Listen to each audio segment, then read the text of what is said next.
Bonsoir, bienvenue sur cette chaîne, c'est encore Evelyne.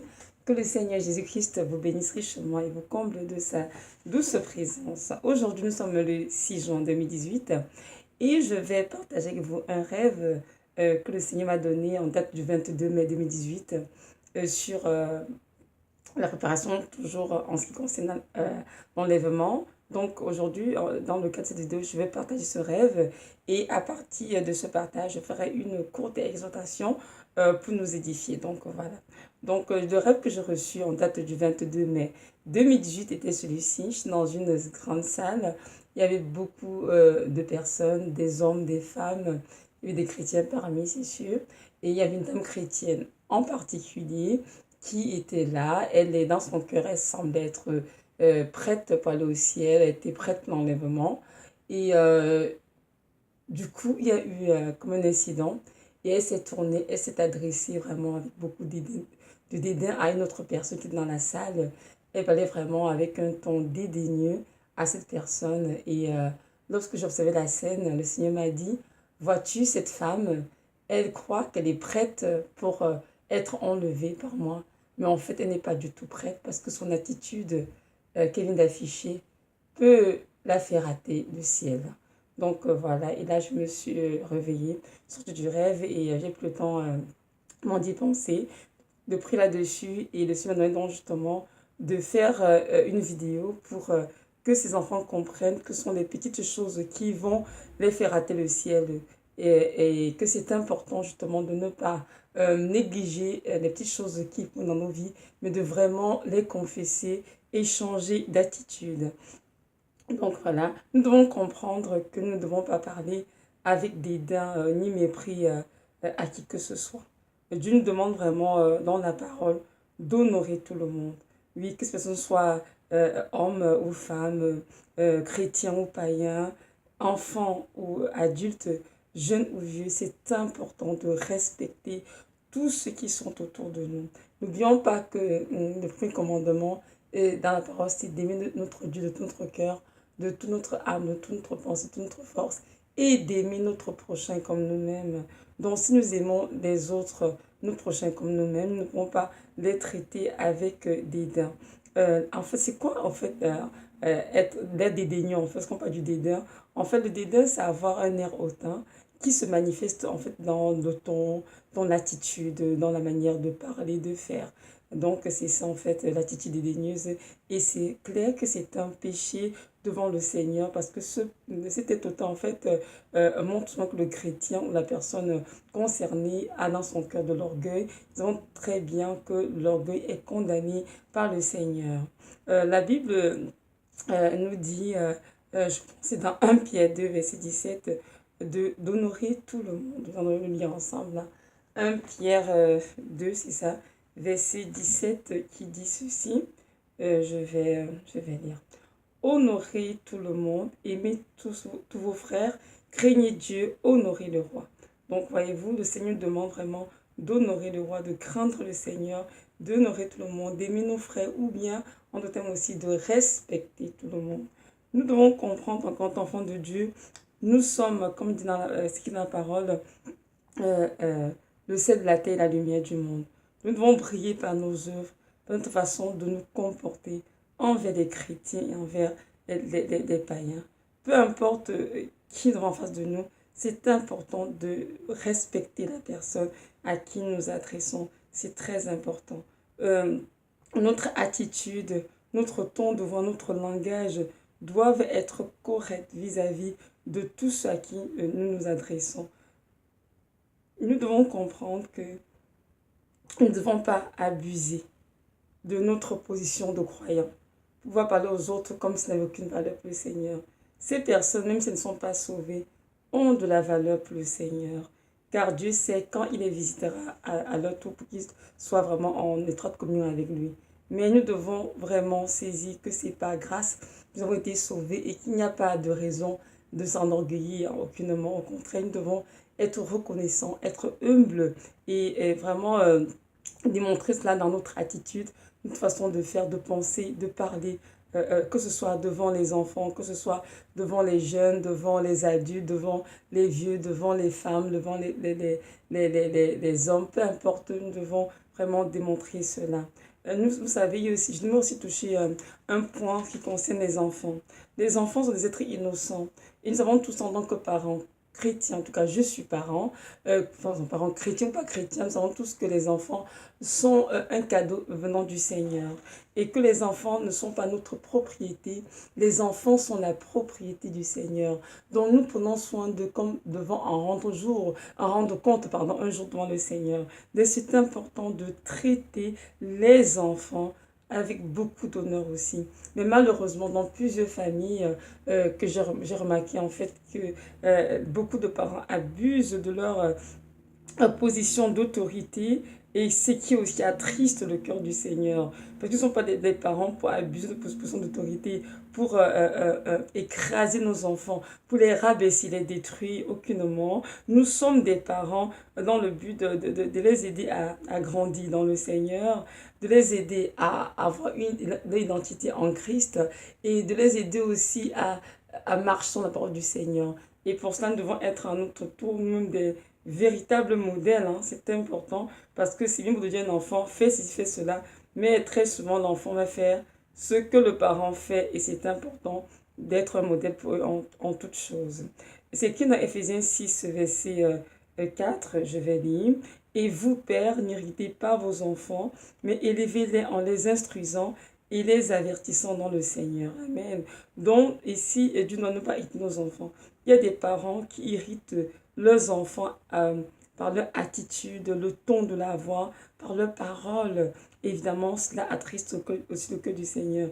Et plusieurs parents vont rater l'enlèvement pour cela parce qu'ils n'ont pas compris qu'ils doivent même demander pardon aux enfants pour leur avoir parlé ainsi et vraiment rétablir la paix et que l'enfant soit consolé. Parfois on se dit, ben, ce n'est qu'un enfant, c'est moi qui suis le papa ou la maman, donc je parle comme je veux, comme ça me tente, c'est moi qui suis en position d'autorité. Non, aucunement. Notre Dieu est l'autorité suprême de nous, mais je sais que notre Dieu nous parle avec beaucoup de douceur, beaucoup d'amour et beaucoup de tendresse. Hein. Moi, j'ai vu le Seigneur me reprendre sur des choses mais j'ai vu le Seigneur me flageller, me crier dessus ou bien se comporter avec beaucoup d'orgueil. Et pourtant, c'est le roi des rois, le Seigneur des seigneurs. Donc, Dieu lui est un modèle pour nous. Et nous devons en tout temps, en tout lieu, être ses imitateurs et être aussi à notre tour des modèles pour nos enfants.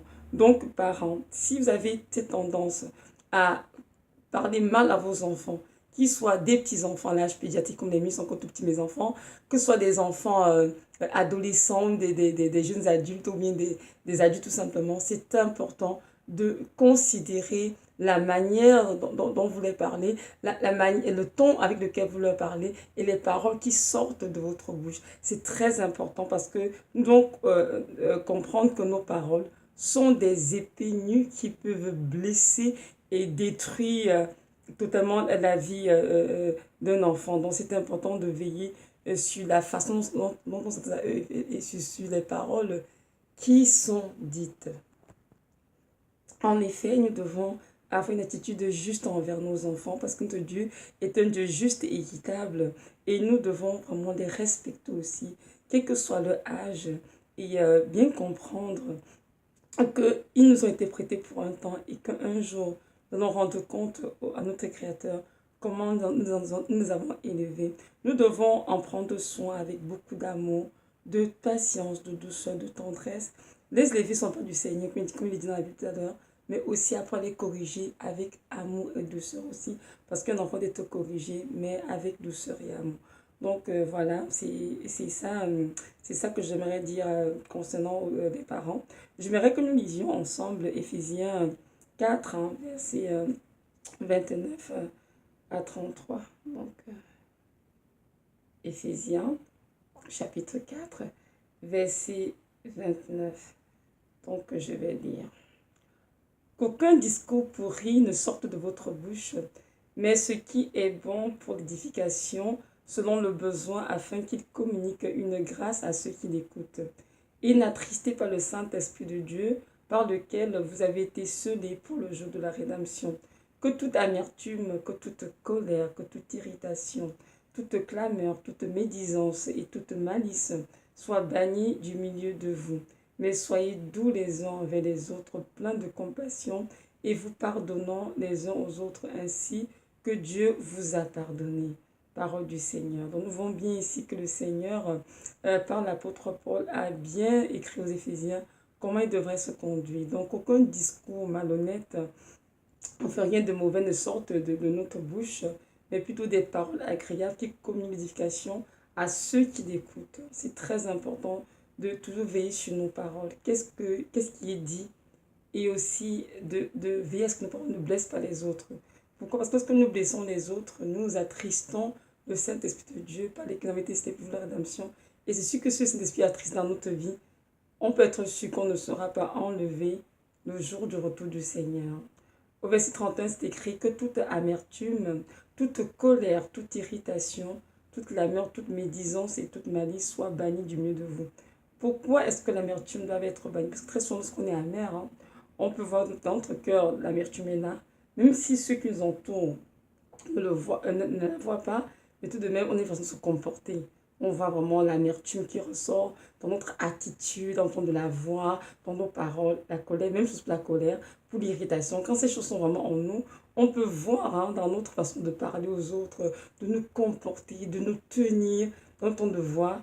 Et c'est ce qu'on est justement de bannir toutes ces choses dans notre cœur pour ne pas médire, toute forme de malice doit être bannie justement pour pouvoir être capable de veiller sur notre cœur. C'est qui dans la parole que c'est parce qu'il sort, entre dans l'homme qui est de souille, pardon, mais c'est ce qui sort de l'homme. Donc, dans nos paroles qui sortent de nos bouches, c'est ça qui nous suit.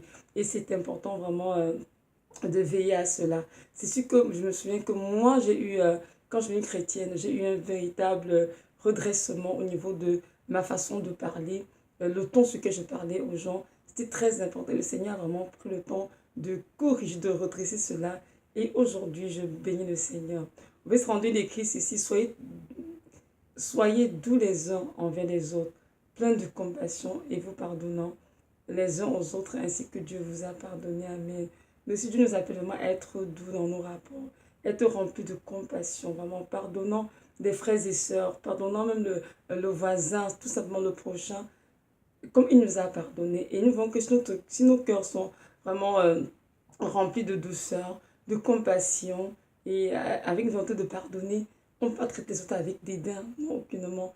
Et même dans les couples, Marie, on voit vraiment soit des hommes qui traitent leurs épouses vraiment comme des chiffons, dirais-je. Et c'est triste de voir cela, et même aussi dans les couples chrétiens, ou de voir à l'inverse aussi la femme qui parle à son mari n'importe comment, le traite avec beaucoup de mépris, de dédain. Ça, c'est vraiment des attitudes qui déshonorent le Seigneur, l'attristent beaucoup. Et effectivement, je crois pour ma part que beaucoup de chrétiens, comme tu me l'as dit, vont rater l'enlèvement à cause des petites choses de tous les jours que nous avons tendance à négliger, mais qui, aux yeux du Seigneur, sont très importantes.